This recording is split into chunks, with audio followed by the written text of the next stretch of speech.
욥기 강의 61번째 시간입니다. 욥기 38장 16절로 30절의 말씀을 통해서 천지 신비에 대한 하나님의 질문, 물론 욥에게 하시는 질문이죠.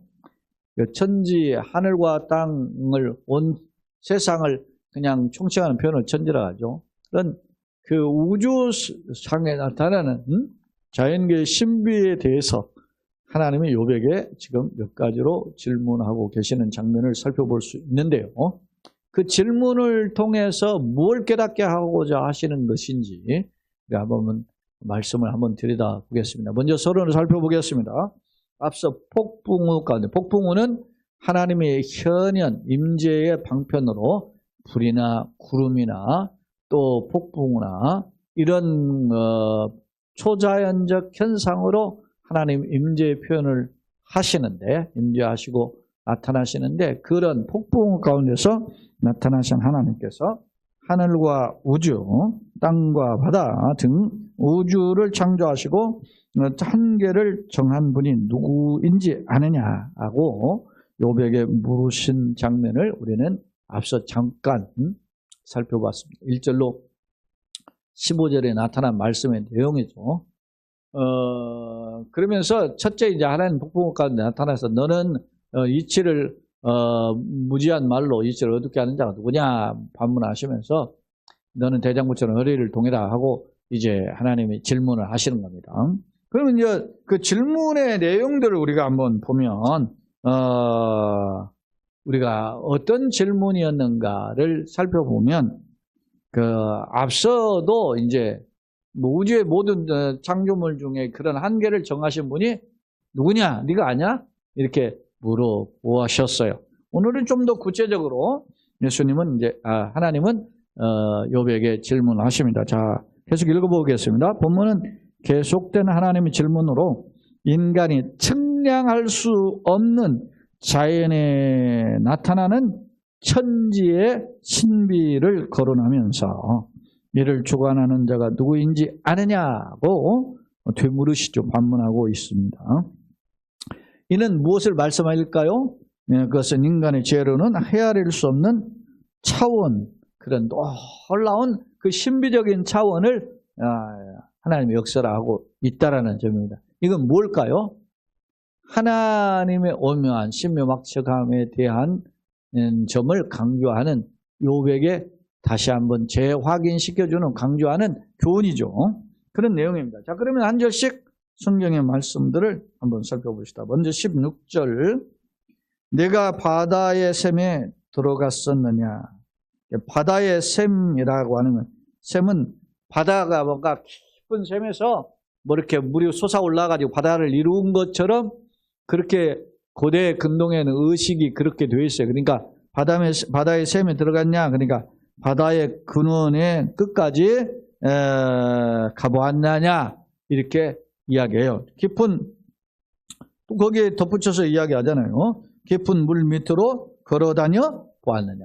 네가 바다 쫙 해저에 바다에 뭐 깊은 바다 들어가면 뭐 여기 뭐 얕은 강가도 못 들어가 봤지만, 물론 뭐 지금은 잠수정이 있어서 뭐 탐지하는, 과학적으로 탐지하지만 해저에 뭐 10km 이상, 뭐 10,000m, 깊은 데까지는 또 탐사가 다 어렵다 그러잖아요. 왜냐하면 또 수압이 높고 그러니까 그런 이런 잠수함이나 이런 기계도 압을 잘 견디지 못한다 그러잖아요.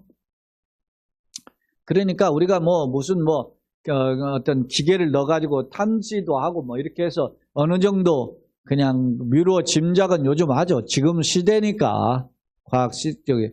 그렇지만은 그 바다를 전부를 다 알 수가 없어요. 지금도. 그런 것입니다. 자, 그걸 또 하나님이 욥에게 되물어봐요. 그 다음에 사망의 문이 내게 나타났느냐? 사망의 그늘진 문을 내가 보았느냐? 이 말은 마치 음부의 문이 열려가지고 그 죽음의 세계에 대해서 네가 그 안에 들어가 봤느냐?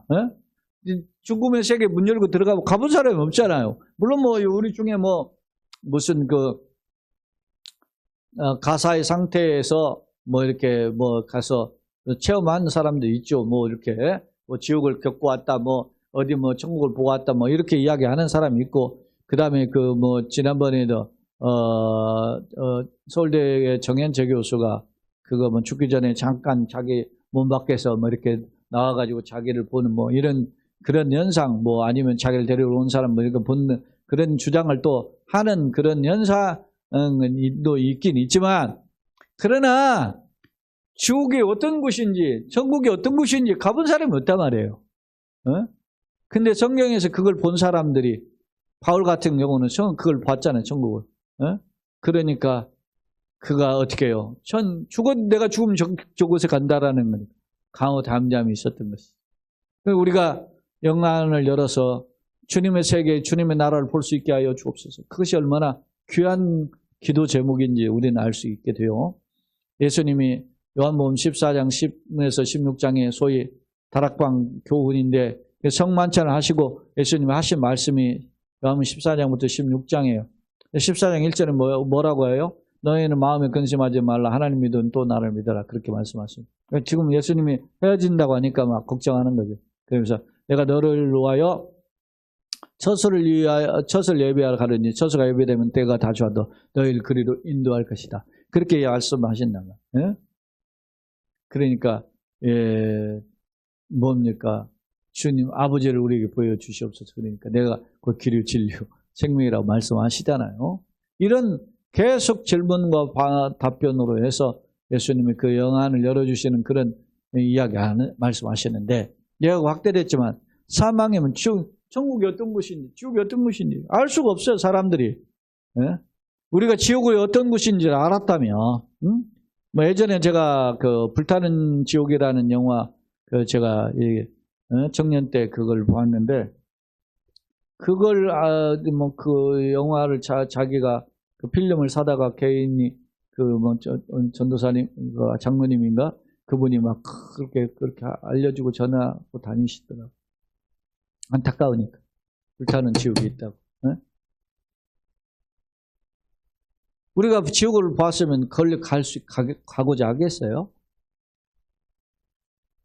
그 뭐 부자와 나사로 누가복음 16장에도 보면은 부자가 죽어서 지옥에 갔잖아요. 멀리서 보니까 나사로가 천국에 있어. 그러니까 아버지 아브라함이요, 나사로 손끝에서 자기 혀에 물 한 방울 적셔달라고 그러잖아요. 그러니까 아브라함이 너 여기 와, 거기는 갈 수도 오고 갈 수도 없다 그러잖아요. 그러면 나사로를 살려가지고 이곳에 다시는 오지 마라. 너네 형제가 있으니까 너네 형제가 이렇게 지옥에 떨어져서 고생하는데 너네도 오지 마라. 그렇게 살려보내면 저들이 믿을 겁니다. 그러니까 뭐라고 합니까? 죽은 자가 살아나도 저 지상에서 하나님의 말씀 복음을 전하는 선지자의 말을 듣지 않으면 죽은 자가 살아나도 안 믿는다. 자, 사망의 문이 내게 나타났느냐? 사망의 그늘진 문을 네가 보았느냐? 잘 이론적으로는 아는데 잘 모른다는 거지, 우리가 인간. 예? 요백이 지금 하나님 반문하는 거예요. 그 다음에 이제 땅의 너비를 네가 측량할 수 있는, 땅이 얼마나 넓은지. 요즘은 지구 한 바퀴 둘레가 4만 5천 킬로인가 4만 3천 몇 킬로인가 그렇다고 그러잖아요. 제가 왜 그걸 좀 정확한 킬로는 모르는데 아마 4만 3천 몇 얼마인가 돼요. 그리고 우리의 혈액의 모든 핏줄을 다 엮어보니까 한 12, 3만 킬로 된다 그러잖아요. 그러니까 지구 거의 한 2바퀴 반에서 3바퀴 가까이, 그러니까 우리 핏줄이 다 연결하면 그렇게 모세혈관 같이 연결되어 있다죠. 그러니까 얼마나 우리 핏줄이 혈관이 중요한지 그걸 제가 그 내용의 책을 읽어보면서 그렇게 깨닫게 됐는데, 사랑하는 여러분, 땅의 넓이를 오늘날 알죠? 이제 지금은. 근데 그 정도만 아는 거지 더 이상 얼마나 아냐고. 응? 여러분 화성에 생명체가 있는데 목성에 생명체가 있는데 어떻게 모르잖아요. 그냥 탐사선 보낼 뿐이지 몇십 년 만에 갔는데 있냐 이런 거 정도지. 인간이 과학이 발달하고 위성을 보내고 쏘고 해도 인간은 그저 그냥 조금 나아진 것 뿐이지 하나님 보시기에는 아무것도 아니라는 거지. 그것을 이야기. 그러면서 물어봐요. 네가 그 모든 것을 다 알거든 말하라. 다 알았냐? 하나님이 다 창조하신 것이. 그러니까 하나님 앞에서는 감히 명함을 낼 수가 없잖아요. 제가 대학교 때 학생회 그 활동하면서 제가 명함이 있었다고 명함 만들어가지고 건방져가지고 껍죽껍죽하고 가소로운 지금도 제가 명함 하나 있어요. 제 명함이 그래도 다 만들어준 거지 누가 만들어준 거지. 차영림 집사가 돌아가신 차영림 제 명함을 만들어서 가져왔고 그렇게 해서 했죠. 제 스스로 만드는 적이 없어요. 네? 제가 저 강의한다고 저 미국 신학교에서 저한테 명함을 가져왔다 한 통을 또 가져왔더라고. 그 학생회장 통해가지고 가져왔는데 그거 제가 저기 그 수첩 지갑에는 한 장 정도 껴놓긴 해. 제가 또 아이디 카드도 있어요. 그게 주민등록증 같이 면허증 같은 그런 카드도 있어요. 근데 그걸 한번 제가 여러분한테 지금 처음이야 벌써 몇 년 되는 거지만 사랑해요 여러분. 그것이 얼마나 대단해. 사람들은 좀 뭔가 있으면 그냥 건방지죠. 자 19절 어느 것이 광명이 있는 곳으로 가는 길이냐 어느 것이 흑암이 있는 곳으로. 광명과 흑암 정반대의 길이잖아요. 근데 마치 이제 낮과 밤이 오면 낮이 찾아오면 광명이 찾아오고 밤이 오면 어둠이 찾아오는 것처럼 그것이 이제 지구의 자전운행과 또 태양에서 중심으로 도는 공전에서 일어나는 현상들인데 그런 상황인데 당시의 고대 근동에서는 낮과 밤을 하나님이 꺼냈다가 집어넣었다 이런 식으로 하는 것으로 해석을 하고 있었단 말이죠. 그거를 네가 그런 이치를 아느냐 이렇게 묻는 거예요. 20절 너는 그의 지경으로 그를 데려갈 수 있느냐. 그러면 여기 보면 광명과 흑암의 초소로 각각 네가 광명으로도 인도하고 태양 쪽으로도 인도하고 흑암 쪽으로 인도할 수 있고 그럴 수 있느냐 말이지. 네가 그럴 능력이 있느냐. 그렇게 되물어요. 그 다음에 네가 아마도 알리라. 그렇게 이제 추정하는 거. 네가 이 정도는 알걸? 그러면서 뭐라고 하느냐. 네가 그때 태어났으니 그때 언제요? 천지가 창조될 때 그때 태어났으니 너의 횟수가 많음이라. 네가 나이 많이 먹었잖아. 연장자잖아. 너 그때 최초에 태어나가지고 이런 상황 알지? 이렇게 되묻는 거야. 이게 무슨 말이에요 지금? 일종의 조롱의 표현. 네가 참 너 많이 안다고 나이 많이 들어가지고 이거 좀 굉장히 이치를 안다고 그러는데 네가 그때 내가 천지 창조할 때 그때 네가 있었지? 태어났었지? 그렇게 묻는 거예요. 그렇지 않았잖아요. 그러니까 욥은 감히 하나님 앞에 명함을 내밀 수가 없다니까. 그런 되물음이에요. 그 다음에 22절에 네가 눈 곳간에 들어갔으냐 오박 창고를 보냐. 곳간 창고 마치 하늘의 창고에서만 눈을 내리고 우리가 그러죠. 하나님 하늘에 창문에 빵꾸가 나서 그런지 비가 이렇게 쏟아지냐 우리 어렸을 때 그런 표현도 있었는데 하늘 곳간에서 눈 곳간이 있고 오박 창고에 있는 것처럼 마치 흩뿌려 주는 것처럼 그렇게 고대 근동에서는 그런 생각을 했었단 말입니다. 그거 가보았냐? 오박 창고를 가보았느냐? 거기서 눈 내리고 오박 내리는 거 봤어? 어떻게 하는 원리를 알아? 이렇게 묻는 거죠. 그 다음에 23절에 내가 환난 때 교전과 전쟁의 날을 위하여 이것들을 남겨놓았다. 자, 이게 출애굽기에 보면은 10가지 재앙의 우박이 있잖아요. 우박에서 우박이 내리니까 곡식들 다 하고 나는 게 없죠. 메뚜기 재앙으로 또 쓸어가고 그러니까 완전 땅이 황폐화 된단 말입니다. 또 실제 우리가 성경에 보면은 사무엘 선지자 있을 때 블레셋과의 전쟁에서 어떻게 해요? 우박이 내려가지고 쓸어버리잖아요. 그러니까 환란의 때와 교전과 전쟁의 날을 위하여 이것을 남겨두었다. 하나님의 심판의 도구로 또 쓰이기도 한다라는 점을 창기하고 있어요. 그러니까 이 인생에 생사화복의 주인이 하나님이시다라고 하는 점을 지금 되짚어 생각하게 하고 있어요. 그 다음에 이제 광명이 어느 길로 뻗치면 동풍이 어느 길로 땅에 흩어지느냐. 그러니까 광명이 어느 길로 뻗친다는 것은 해가 돋고 지고 하는 그런 과정입니다. 또 동풍이 어느 길로 땅에서 흩어지는, 동풍은 동쪽에서 불어오는 바람인 이스라엘 중심으로, 가나안 땅을 중심으로 생각해 보면 그 동풍은 지금의 사우디아라비아에 해당해요. 그러니까 사우디아라비아에 아라비아 사막이 있잖아요. 거기서 동풍이 불어오면 그게 열풍이 불어오죠. 그러면 그 땅에 막 열풍이 묻어가지고 뭐 이제 흩어지는 그런 현상을 네가 아느냐? 이렇게 죄물로 보고 계십니다. 그 다음에 25절부터는 누가 홍수를 위하여 물기를 더 주었으며, 홍수가 막 엄청나게 내리는 비가 홍수잖아요. 물기를 더 주었으며, 그 다음에 우레와 번개의 길을 내어주었느냐. 번개치고 우레는 천둥이죠. 천둥과 번개가 시간차가 있잖아. 동시에 벌쩍이고 소리가 난 건데, 번개가 벌쩍 빠르니까, 속도가 빠르니까, 빛의 속도가 빠르니까, 그리고 소리는 뭐 초속 300 몇 미터 간다 하잖아요. 그러니까 그 다음에 이제 그 소리도 막 똑딱할 때 막 300 몇 미터 가지만, 번개는 막 번쩍 똑딱할 때 지구 뭐 7바퀴 발을 돈다 그러잖아요. 그럴 정도라니까 같이 벌어지는데 꽝 구름이 구름끼리 부딪혀가지고 막 우르꽝 거기서 일어났는데 우리가 체감하는 건 속도가 다르잖아요. 그런 홍수의 길을 였고 우레와 번개의 길을 네가 내어줬느냐? 누가 그거 했는지 네가 아느냐? 이렇게 물어봐요 지금. 그 다음에 누가 사람 없는 땅에 사람 없는 광야에 비를 내리며. 자, 사람이 없는 곳에 광야나 이런 곳에 비가 꼭 필요가 없는데 주신단 말입니다.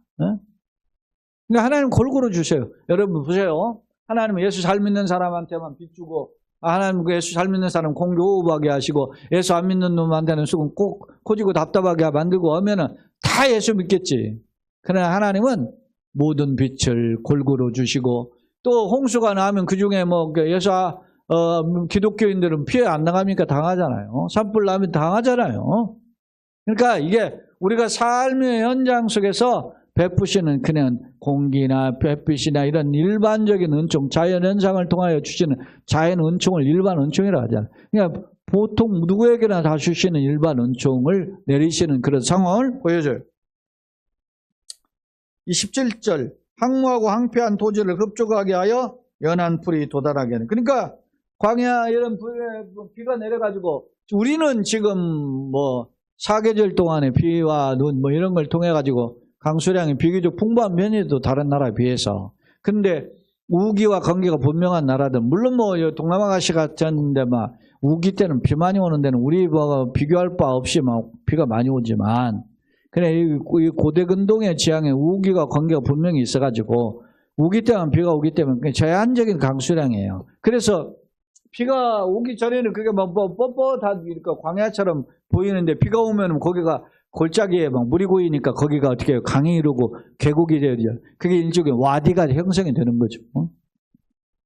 그러니까 황무하고 황폐한 토지에 흡족하게 이제 비가 내려서 풀이 막 돋아. 우리 동물의 왕국 같은데 보면은 막 우기 때는 막 식물들이 자라고 막 풍족하다가 이제 건기 때는 막 이게 물이 마르니까 이제 물 있는 곳으로 찾아가서 모이고, 그것 때문에 거기서 이제 동물들이 서로 이제 생존의 법칙에 따라서 막 잡혀 먹고 잡히고 막 이런 그 현상들이 벌어지잖아요.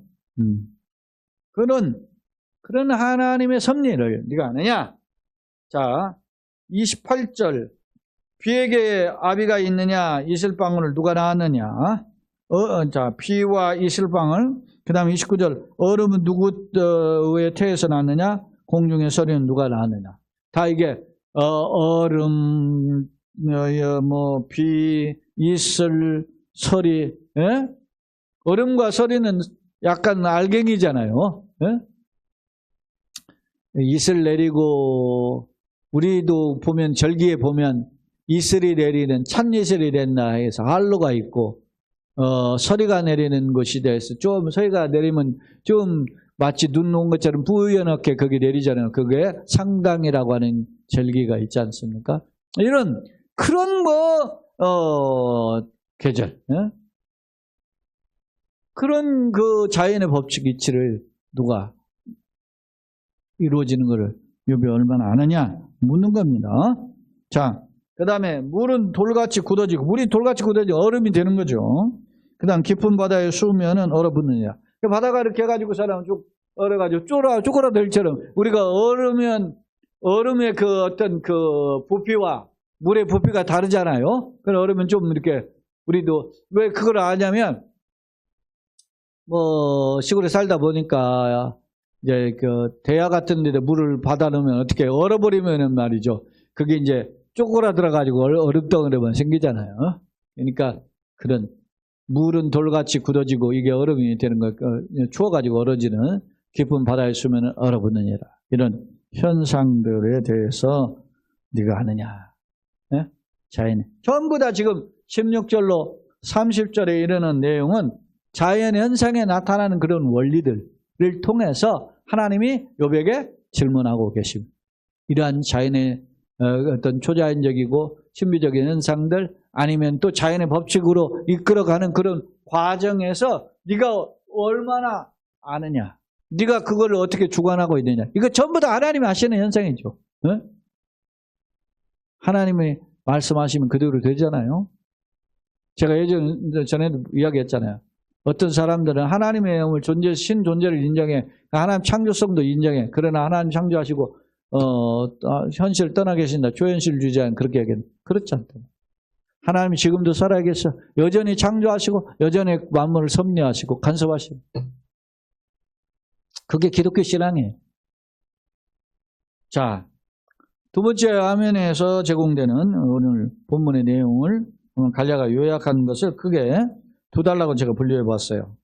먼저 16절 24절 하나님은 바닷속과 하늘 끝에 이르기까지 자연의 신비를 아느냐고 물으신다. 셈은 아까 근원, 원천 그런 뜻이라고 그랬어요. 17절 인간은 죽음의 세계에 대한 충분한 지식을 갖고 있지 못해. 그죠? 그런 거 잘 몰라요. 잘 알지만. 그러니까 영화들도 만들어내지만 그냥 상상 속에서 나오는 것이 옛날에 그런 어떤 전해내온 이야기를 해서 구성해서 하는 거지 정확하게 표현을 못하고 있다. 천국도 지옥도. 그러나 우리는 천국과 지옥이 어떤 곳이라는 걸 알아요? 요한계시록 같은 데 대표적인 거 보면 지옥은 둘째 사망이잖아요. 영원히 슬피 울며 이렇게 하는 그런 곳이고, 천국은 어떻게 해요? 주님과 함께 하늘과 새 땅에서 펼쳐지는 신천신지의 영원한 행복의 나라가 천국임을 알 수 있다. 21절 역설적 표현인데 욥이 하나님께서 전주를 창조할 때 태어났으니 그 과정을 알고 있을 것이라고 이제 이야기하지만 사실 모른다는 거지. 욥이 그렇게 네가 연륜인 기뻐가 뭔가 아는 것처럼 하지만 사실은 네가 그때 태초에 천국에 태어났으면 그거 창조하는 거 누가 창조했는 거 다 알잖아. 이렇게 되묻는 거지만 사실 모른다는 말이지. 이건 반어법이라는 거죠. 창조의 신비를 전혀 모른다는 일종의 조롱적인 어법이에요. 곡간 오츠로트라고 하는 건데, 오츠로트는 곡간 창고 그런 뜻인데요. 이제 우박 창고, 눈 창고 이런 식으로 표현을 했어요. 일종의 시적 표현이죠. 그 다음에 24절 빛과 동풍, 동풍 아라비아 사막의 열풍으로 진로가 이런 빛이나 동쪽에서 불어오는 바람이나 이런 거 다 하나님의 통제 아래 있다. 이라는 것입니다. 25절로 30절 하나님은 홍수나 번개나 비나 얼음 등 자연을 누가 주관하는지, 이 모든 걸 누가 주관하는지 여기에 물으셔요. 홍수, 넘치는 물이죠. 홍수이란, 그래가지고서는 펼쳐지는 와디. 예? 그게 이제, 본래는 그냥 평평한 그런 어떤 골짜기처럼 물이 하나 없는, 근데 그것이 막 넘쳐가지고 큰 계곡이 되는 것이 와디라고 하죠. 앞서 26절은 일반 원종, 하나님이 자비하신 우주가 충만한 상황을 보여준다 그랬어요. 그리고 28절, 29절 빛을 얼음, 소리 등 자연 현상의 순환의 원리를 마치 아기의 잉태와 그 출산 과정에 비유해서 설명을 했어요. 일련의 이런 자연의 법칙들은 다시 말해서 하나님의 통치 아래에 있다 하는 것을 역설적으로 보여줍니다.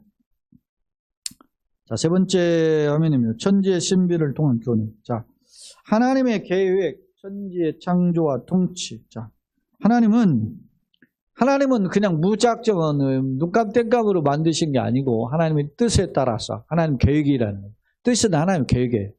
하나님 뜻에 따라서 그래서 하나님은 어떤 분이신가 할 때 하나님의 일하심, 하나님의 사역에 대해서 보면 하나님은 모든 만물에 대해서 모든 일들을 계획하시고 그 뜻에 따라 그 계획에 따라서 그걸 창조하시고 그 창조한 모든 것들을 어떻게 해요? 자, 합력하여 뭐를? 선을 이루셔요. 섭리하신다. 그러니까 하나님의 사역을 세 가지를 하나님 계획하시고 창조하시고 섭리하시는 분이시다. 이게 하나님의 사역 이렇게 우리가 흔히 신학적으로 표현하죠. 자, 하나님 계획에 따라 만물을 말씀으로 창조하셨다. 또 하나님 뜻에 따라 우주의 질서와 그 역할이 어떻게 할 것인가 다 일일이 정하시고 그리고 그거를 이끌어 가신다는 건 다 하나님의 뜻대로 이끌어 갈 수 있도록 하십니다. 그러니까 우리가 지진이나 이런 홍수나 이런 것에도 항상 우리 세상은 자연 현상으로 벌어지는 것이다. 이렇게 생각하지만 그래 우리는 하나님 뜻이 거기에 어디에 있는가 되물어보는 지혜가 필요하다는 거죠. 그게. 물론 그렇다고 모든 걸 다 하나님 뜻으로 해가지고 사나 지진이 일어가지고 쓸어가셨다. 그러니까 하나님 벌 받아서 그렇다. 다 그렇게만 말할 수는 없지만 그러나 하나의 지혜를 얻는 통로는 필요하다 그런 겁니다. 그 다음에 이제 하나님 뜻에 따라 우주 질서를 역할을 정하시고 이렇게 간섭합니다. 두 번째, 하나님과 인간과의 관계. 자, 피조물인 인간의 지식으로는 우주의 신비를 알 수가 없죠. 그냥 과학이 발달해가지고 조금 알아가는 거지. 예? 그 이제 예전에 지금도 이제 논영에 계신데도 지금도 여전히 그렇게 성경 읽고 하시냐 그래요. 제 신학교 때 설교학 교수였던 박기천 교수가 하시는 자기는 성경을 대할 때 늘 태산 앞에 태산이 중국의 제일 큰 높은 산은 태산이라 안 나죠. 그 앞에 호미를 들고 있은 심정이라 그래요. 파도 그렇게 거대한 산이 성경 말씀입니다. 이분 그저께 그 기독신문에도 이분 그 노년의 얼굴과 함께 자기가 성경 읽고 하시는 탄독한 그런 내용을 이렇게 기사로 올려왔더라고요. 읽어보니까 저 신학교 때 벌써 만 35년이 되죠. 36년째 되는데 그때 하신 말씀 그대로 매일 시편 5편 잠안 한 장 읽고 그리고 구약 2시간, 신약 2시간을 읽는데 신약은 일주일이면 한 번 읽고 구약은 좀 더 시간이 걸리지만 그런다. 그런 말씀을 우리 신학교 때 하셨거든요. 지금도 그 습관은 그대로 하신다. 참 대단합니다.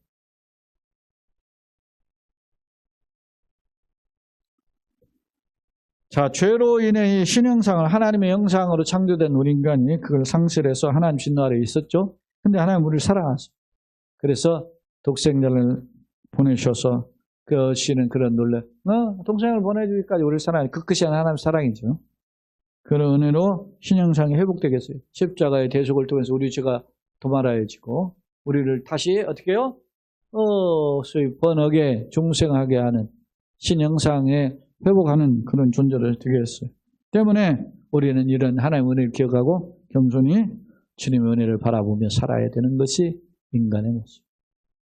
세상이 좀 잘 나간다고 건방진다고 자기가 어디서 본 자리에 올라갔다고 또 이렇게 했다고 건방 떨지 말고 하나님 앞에 겸손을 배우는 하나님 엎드림을 배우는 그것이 필요함을 오늘 성경을 통해서 다시 깨닫게 돼요. 자, 교훈입니다. 하나님은 욥의 영적 성숙을 위해 자연의 신비를 질문하신다.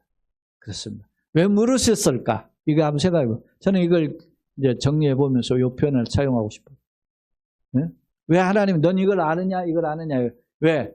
세상 말로 욥을 하나님이 창피 주기 위해서? 네? 그러셨을까? 아니. 욥을 깨닫게 하시고 더 큰 차원으로 성숙하게 하시는 하나님의 배려예요. 너는 이걸 아느냐? 네? 욥을 막 핀잔 주는 게 아니에요. 어떤 저런 표현 같은 반환법이기도 있었지만, 그러나 결국은 욥을 어떻게 해요? 욥의 어떤 조금이라도 자기가 자기 의를 내세우고자 하는, 아니면 자기가 좀 떳떳하다고 하는, 항변하고자 하는 그런 마음 앞에 하나님의 어떤 위대성을 보여주심을 통해서 욥이 어떻게 해요? 혹시 조금이라도 자고하지 않아, 조금이라도 자만에 빠지지 않는가를 깨닫게 하신 하나님 배려라, 이게. 여러분, 하나님께서 우리가 가지고 있는 언행심사, 어떤 생각을 가지고 있는지 아시죠? 우리가 그걸 품은 생각대로, 우리가 말하는 언어대로, 행동하는 것대로 하나님이 우리에게 갚으시면 이 땅에 살아남을 수 없어요. 수천만 번을 죽어도 은혜를 표현할 수 없어요.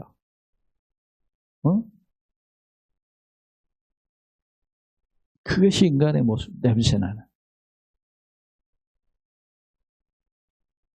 근데 하나님은 얼마나 은혜로우세요. 다윗이 찬송가 시편에 허물의 사하심을 받고 죄의 가리우심을 받은 자 복이 있더라. 그게 무슨 말이에요? 이스라엘이 제사장이 어린 양 피를 가지고서나 어떻게 법궤에 뿌려요. 법궤가 속죄소잖아요. 속죄소에 따르면 죄를 속한다 속죄소고, 거기에서 하나님이 그 죄의 피를 보고 피를 보니 피가 이렇게 해서 죄가 가려졌다는 거야. 네? 죄의 가리우심을 받은 자는 복입니다. 그게 일종의 그 상징적 행위죠.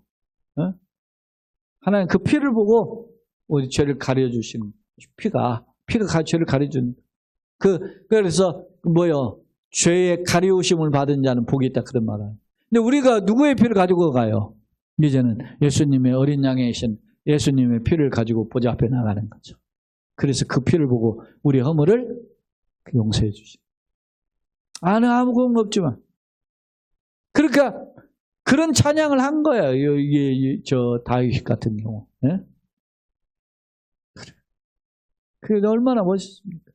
다윗이 그걸 깨달은 거지, 진리를. 그런 거죠. 그러니까 우리가 하나님의 이러한 배려, 그죠? 독생자를 주시기까지 사랑하신다니까. 하나님의 약속을 어기서 추방을 그냥 마땅해야 하는데 추방을 하시되 가죽옷을 입혀가지고 추방하시잖아요. 그리고 약속을 또 해주셔요. 여자의 후손이 뱀의 머리를 사랑합니다. 여자의 후손을 기대하게 하신, 소망을 품게 하신 거죠. 자, 여러분, 지난 한 해까지 우리가 걸어온 것이 잘해서 이 자리에 있는 게 아니고 하나님 은혜로 다시 시작하는 겁니다. 그런 시작하는 우리 걸음에 감사와 찬송이 있기를 원합니다. 자, 따라서 은혜에 감사함이 엎드림으로 하나님의 죄를 구해야 한다. 결론입니다. 본문에서 하나님은 욥에게 바다의 근원, 땅의 넓이 등을 아느냐고 물으시며, 또한 눈과 우박, 홍수와 번개, 얼음 등의 그 자연현상을 누가 주관하는지 되묻고 계시죠. 물론 현대의 인간은 과학에 근거하여 지구의 둘레도 알고 우주 현상의 일부도 알아. 그래, 일부를 아는 거지. 뭐 대단한 걸 아는 것처럼 할 수가 없는 거지. 응? 그러나 이런 지식은 우주 세계의 지극히 일부만 깨닫는 것에 불과하며, 설령 그런 정보도 자연현상을 제어하면은 조금 더 활용될 수 없어요. 그렇죠? 그렇다고 우리가 정보를 안다고 무슨 뭐 홍수 오는 거, 지진 나는 거, 그거 막을 수 있으면 화성 폭발하면 못 봐. 응? 뭐 외부에서 무슨 혜성이 와서 충돌하려고 못 막아요. 뭐 햇빛이 오는 거 못 막잖아.